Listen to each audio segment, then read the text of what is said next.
Aishama arkabune kabajamto tabjalatamto dordofto tamadde walabu media odeessaalee adda addaa yeroo ammaa kana kallattilee adda addaatiin arganne simbraangeena odeessa wajjin garmadde walabu mediaatiin anfalmataa roorrooti Raashiyaa fi Hamaas wal arganii waliin mari'achuu fi waraana furuudhaaf immoo itti fufsiisuudha akkasuma oduu ammee Israa'el ajajaa waraana Hamaas torbee darbee haleelaa kibba Israa'el irratti raawwate ajjeeseen jira ministeerri muummee Itoophiyaa Dr. Abiy Ahmed Itoophiyaa dhaaf karaan galaana argachuun dhimma jiruu fi jiraachuu dhabuuti jechuudhaan buufata doonii Matsawwaa fi Asaab irratti fuula deeffatanii jiranii guyyaa har'aa keessaa waraana guyyaa 1967 Israa'el biyyoota Arabaa injifatte akkamitti yaadatamaa kan jedhu si barruuleen adda addaa mul'achaa jira mootummaan Joordaan buqqaatii Filistaanotaa irratti Israa'elin akeekkachiisee jira kunniin odeeffannoolee keenya keessaa isaan hangafaati yooyyaa nagaasin daganne garmadde walabu miidiyaatiin odeessaalee keenya kana tokko tokkoon fuundura qabnee simbiraan keenya turtii gaarii isiniin jenna yenga akkuma beekamu wal dhabdee Hamaasii fi Israa'elin jidduu geggeeffamaa jiru wal qabatee biyyatti Israa'el jiraattota Gaazaa miliyoona tokko 24 keessa akka ba'an kara Gaazaa keessa akka bayyaamicha gootee jirti biyyoota Afrikaa keessa South Afrikaan komisii dheeffattee jirti lammiileen nagaa irratti haleellaan geggeeffamu Ramaphoosaan mootummaan Afrikaa kibbaadha gochi kun gocha sirreete miti lammiileen nagaa keessa haadhota jira ijoollee jira jechuudhaan komisaanii guyyaa har'aa miidiyaa biyyattiitiif kan dabarsan gootota Afrikaa keessa isaan hangafaati yenga yooyyaa nagaasin daganne kabajamtootaaf jaalatamtoota hordoftoota madde walabu miidiyaa sagantaa taamsaas kallattii keenya odeeffannoo arganne qilleensarraan isin biraan gahaa jirra Ajajaa Hamaas ajjeefne jechuudhaan bara 2011 Israa'el qabdee gadhiistee jirti ajajaa Hamaas kun Ali Qaadii jedhamuudhaan beekamaa torbaan darbe haleellaa kibba Israa'el Hamaas geggeesse keessatti dursaa hangafa ture jetti waraanni Israa'el haleellaa qilleensarraatiin Ali Qaadii ajajaa humna komaandoo Hamaas Nukoobaa jedhamuun ajjeesee jira jechuudhaan gabaasaa jirti akka ibsa humna ittisa Israa'elitti yoo ta'e ajajaan humna Hamaas kun kan umriin isaa ganna 37 ta'e kun namoota 10,000 Israa'el bara 2011 qabdee boodas Hamaas waliin booji'amtoota yeroo wal jijjiiran gadhiiste keessaa tokkodha jechuudhaan yaada ishee dabarfattee jirti bara 2005 ammoo lammiilee Israa'el Shinii Beet keessatti dhimma nageenyaa irratti hojjechuun tokko buutee ajjeesuudhaan ni yaadatama jechuudhaan dubbattee jirti Raashiyaan immoo gara biraatiin hojii isii eegalte fakkaata Raashiyaan Hamaas wajjin wal arguudhaan lammiilee Israa'el fudhatan gadi lakkisuu irratti waliin mari'achuuf akka teettes beeksiftee jirti miidiyaan biyyattii Rio Rovist jedhamuudhaan kan gabaaste Raashiyaan ittaanaa ministeera dhimma alaa ishee gara Kaatarittis erguudhaan mari'achaa jirti Raashiyaan baagiddu galeessaa qaama nagaa buustaatee dhiyaachuuf yaalii gochaas jirti gama biraan ammoo Raashiyaan Iraanii fi Hamaas waliin hidhata qabdi kan jedhamus yaaddoo biraati kun ammoo hidhattoota Hamaasis deeggarsa meeshaa waraanaa ni gooti jedhamte akka shakkamtus ishee taasiseera ittisni ministeera dhimma alaa Raashiyaa kan ta'an Michael Bondovoon miidiyaa Raashiyaa Rovistook jedhamutti himanitti yoo argattan bakka bu'oota Hamaas argachuu akka barbaadanitti rakkoolee ijootaan akka namoota Israa'el keessaa butaman gadi lakkisanii fi fa'arratti mari'achuun fudhatama qaba jechuudha yaada isaanii dabarfatanii jiran Israa'el lammiilee Filisxeem kaaba Gaazaa keessa jiraatan sa'aatii 24 keessatti bahaa jettee erga akeekkachiisee booda namoonni nagaa osoo baqataa jiranis haleeluun beekamee jira namoonni hedduun karaa akka baqataniif itti himamee fi kallattii sanaaniinis haleellaan irratti geggeeffamaa jiraachuu wal qabate komiileen gurguddaanis kallattiilee adda addaatiin ba'aa jira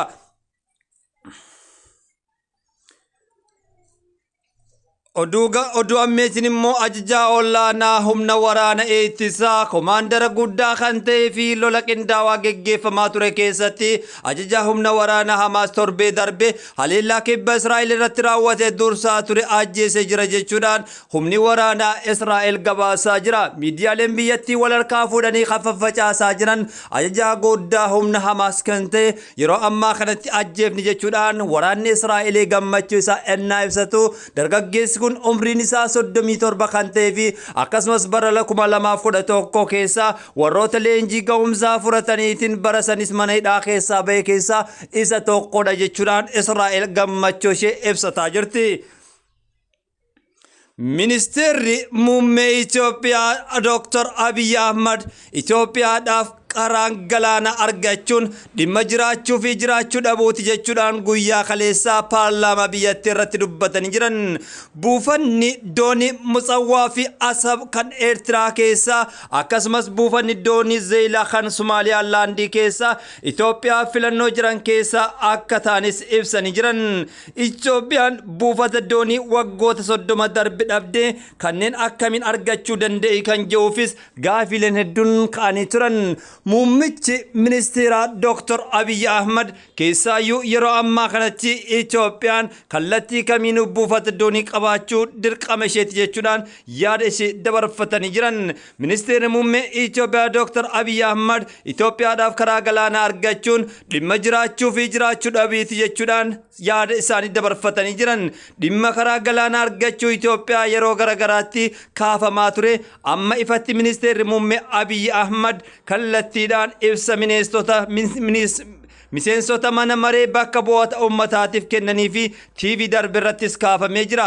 Itoophiyaan biyya Afrikaa guddoo garuu kan galaana hin qabne kan taate erga waggaa 30 dura Eertiraan walabummaa ishee labsite hordofeeti jechuudhaan dabarsanii. Erga yeroo sanaa kaasee biyyattiin daldala biyya alaatiin ergamanii fi gara biyyaatti seensanis buufata biyya ollaa xiqqoo taate Jibuutiif fayyadamaa jirti jechuudhaan dubbatanii jiran.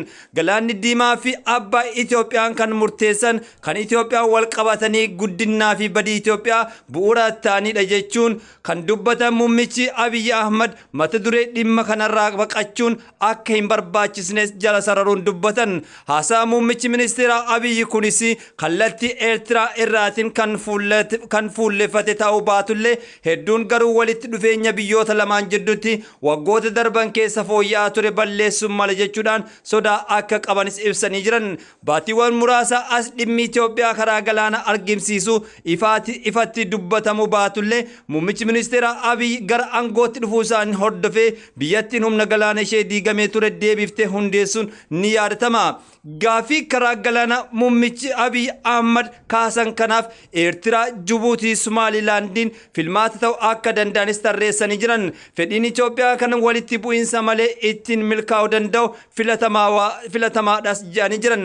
Gaafiin karaa galaanaa baay'ee hin dubbatamne haasaa muummicha ministeeraa miseensota mana maree uummataatiif taasisan kan jimaata kaleessa onkololeessa 13 bara 2023 miidiyaalee mootummaa daqiiqaa 45 darbee kan himamedha. Dhimma galaana Diimaa baay'ee hin dubbatamne jedhanii irrattis ibsa kennanii turan. Ministeerri muummee Itoophiyaa biyyoota naannawa ishee madda bishaanii ta'uudhaan kaasanii jiran. Laggeen akka Takazee gara Eertiraa fi Suudaan, Abbaay ammoo gara Masrii fi Suudaan, Baaroon gara Suudaan kibbaa, Oomoon gara Keeniyaa fi Gannaalee Dawaa fi Waabeen, Shabaleen ammoo gara Sumaalee kanneen yaa'an jechuudhaan qabeenyota biyyoota ollaatti dhangala'anis dubbatanii jiran. Dabalataanis baasiin Itoophiyaan sarara bishaanii gara Jibuutii ijaaruun dubbachuun biyyoota naannawa ishee jiran irraa garuu bishaan qulqulluu Itoophiyaaf kan kennu hin jiru jechuudhaan komatanii jiran. Hunduu kan nurraa fudhataatiin keenyan tuqinaa jechuun hin taatire jechuudhaan gaafii gaafatanii jiran.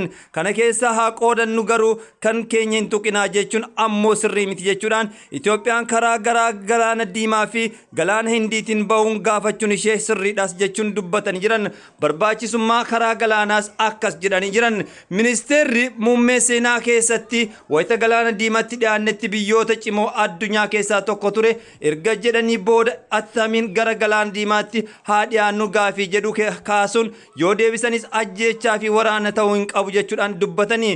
Itti dabalanis ajjeechaa fi waraanni akka hin taaneef ammoo dhugaa jiru haluun ammoo sirrii miti jedhan. Ministeerri muummee Itoophiyaa seenaadhaan alattis haala qubannaa ummataatiin barbaachisummaa karaa galaanaa kaasanii jiru.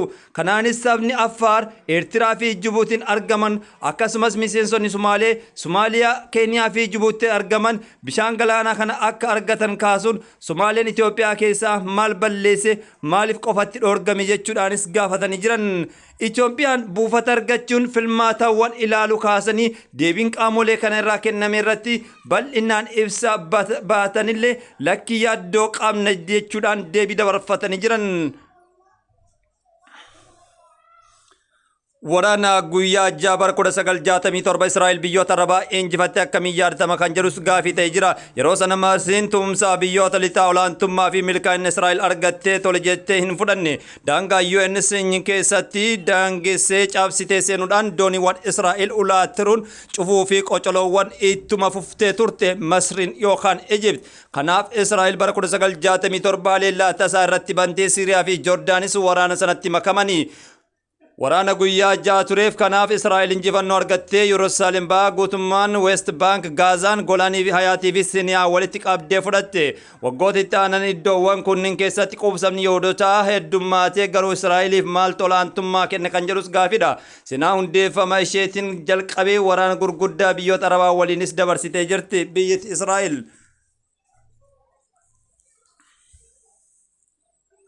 Mootummaan Joordaan buqqaatii Filisteemota irratti taasifamaa jiruuf akeekkachiisaa kennee jira.